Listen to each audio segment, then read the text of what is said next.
forests, upright hills and crystal clear creeks. So, from the light outside to the darkness inside, I'm heading into the heart of the Nine Dragons Cave. It's slightly chillier already, and I'm feeling a little cold.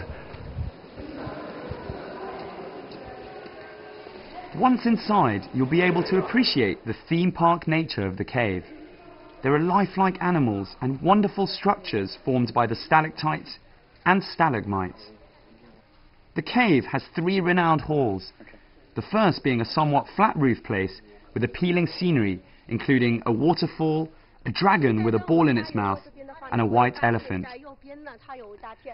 Whether you're a cynic or not, try joining in and guessing what the rocks look like. So I've made a friend whilst I've been walking around the Nine Dragon Cave, and he's been very kind enough to explain some of the wildlife that's on display here, the stone wildlife on display, and he's also told me he's got a special talent, but he's feeling a little shy, so let's get him going. Come on, show us what this special talent is.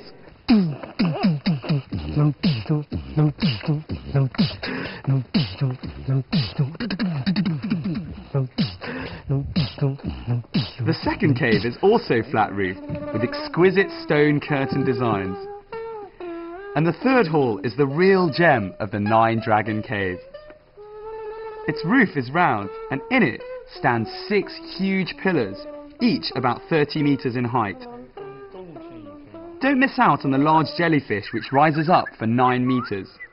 We only caught a glimpse before the power cut out on us.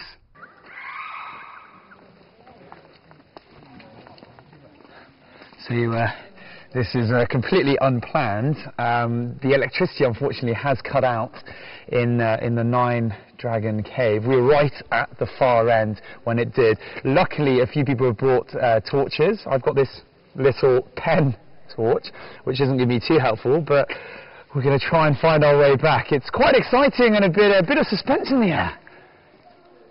Come with me, come with me.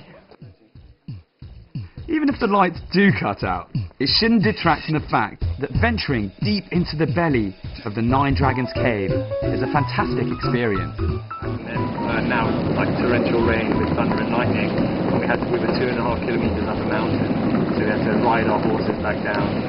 Very good fun. Yes, Papa, fortunately, Papa.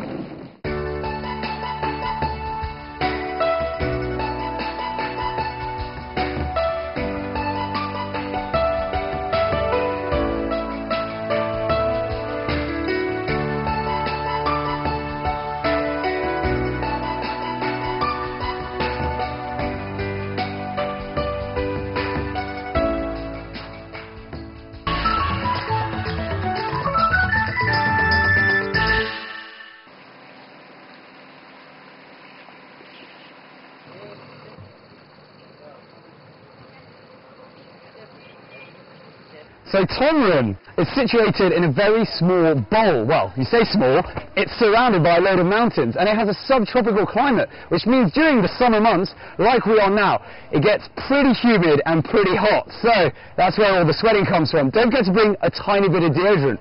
But, like everything, there's a silver lining, and for us, it's the lush foliage that you can find everywhere here.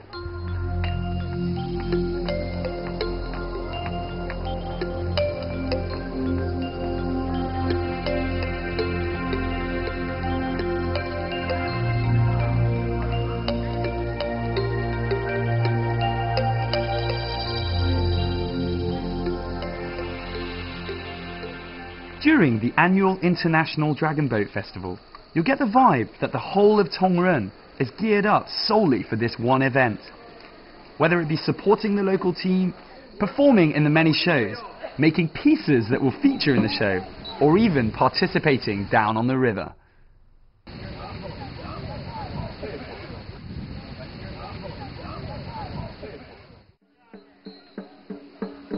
We've done the Dragon Caves today, and we're waiting for the Dragon Boat competition to kick off. But there's an old Chinese myth that states that the dragons are in fact the ones who control the water. So let's hope they're feeling generous today.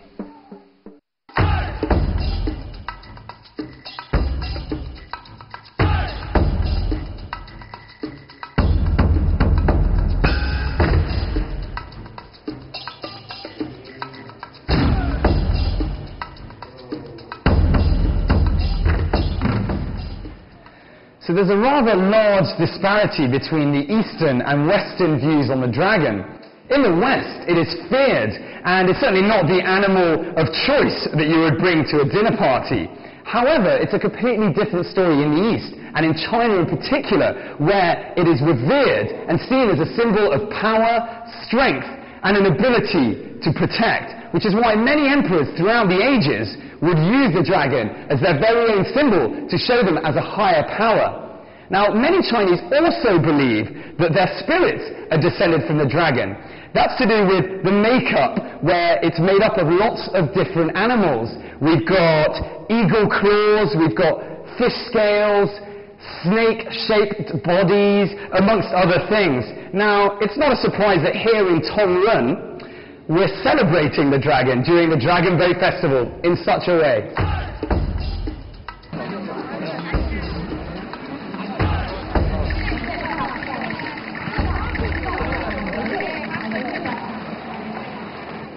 It should be said that not even a torrential downpour in the morning deterred the crowds from coming in their thousands.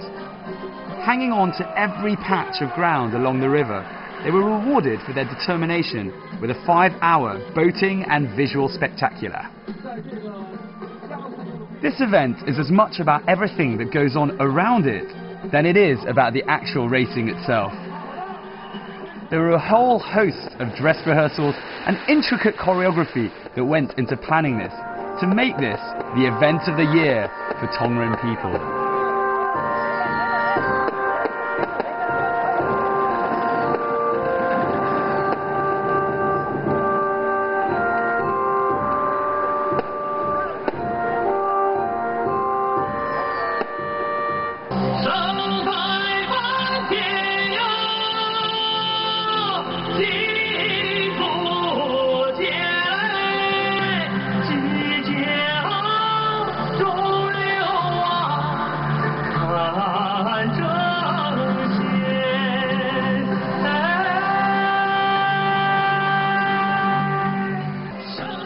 The history of the dragon boats can be traced all the way back to 287 BC, when the old state of Chu, which covered modern-day northern Hunan, was under siege. The invaders were the Qin armies that would later bring the whole of China under their rule. At the time, an exiled poet and politician of Chu, named Xu Yuan, heard of his fellow people's plight. A victim of court intrigue, he nonetheless remained a great patriot. And rather than see the state he loved conquered, he picked up a heavy stone and threw himself into the Mi-Luo River. Distraught, the local people rushed to save him in their boats, but were too late. They returned later to scatter zongzi, which were packets of meat and sticky rice wrapped in reeds and lotus leaves. They beat drums and splashed the water with their paddles in order to keep the fish and evil spirits away from his body.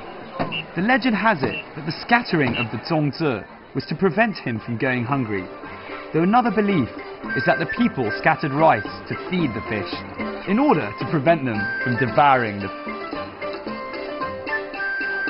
The Dragon Boat Festival, held here in Tongren and throughout China on the 5th day of the 5th lunar month, around June or July, commemorates the rowers' hopeless rescue bid.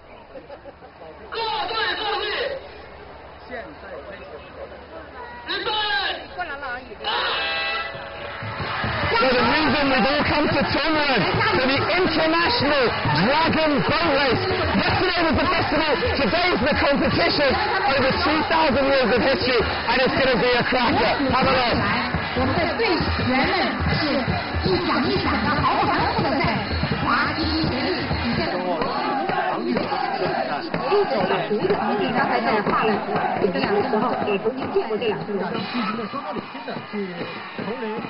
These fierce competitions are held throughout China at this time between local and international dragon boat teams. They can be seen training in their narrow, powerful craft for months before the event, to the steady boom of a drum dictating the speed and tempo they should follow.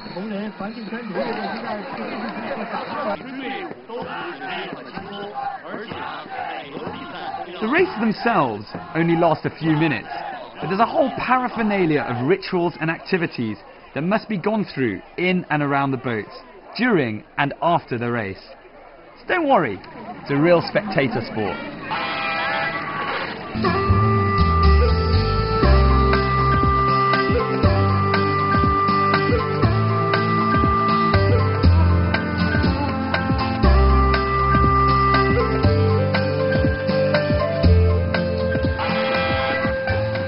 All in all, the real charm of Guizhou, and Tongren in particular, is the off-the-beaten-track feel. For all you more intrepid travellers out there, I hope that this is a call to arms. Add in the fact that more often than not, you'll have the track to yourself, then you really get the sense of venturing into the unknown. And just in case that's not enough, then remember all the ethnic minorities living here. They bring a huge amount of colour to Guizhou and its social calendar.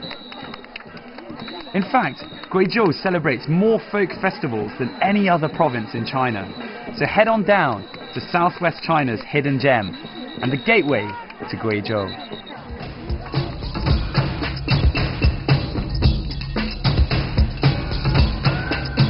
The International Dragon Boat Festival is a wonderful event that can draw a few parallels with the famous varsity boat race between Oxford and Cambridge, or even Henley Regatta.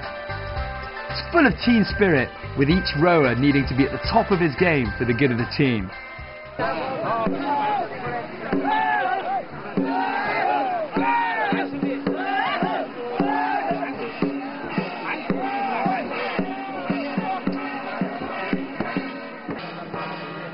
In Tongren, it did feel like it was really about taking part rather than the winning. But if anything, as a tourist, it's also just a good laugh to go down there and enjoy the atmosphere.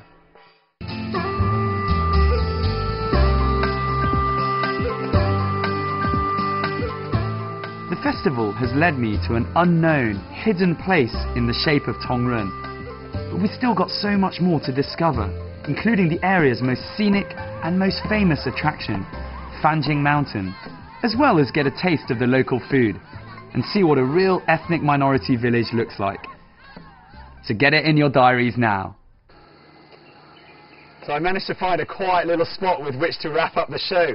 I hope you've enjoyed discovering Tongren with its dragons, dragon boats and dragon boat festival, amongst other things. It really is Guizhou's hidden little secret. I'm Mark Edwards, and I'll catch you very soon on another episode of Travelogue.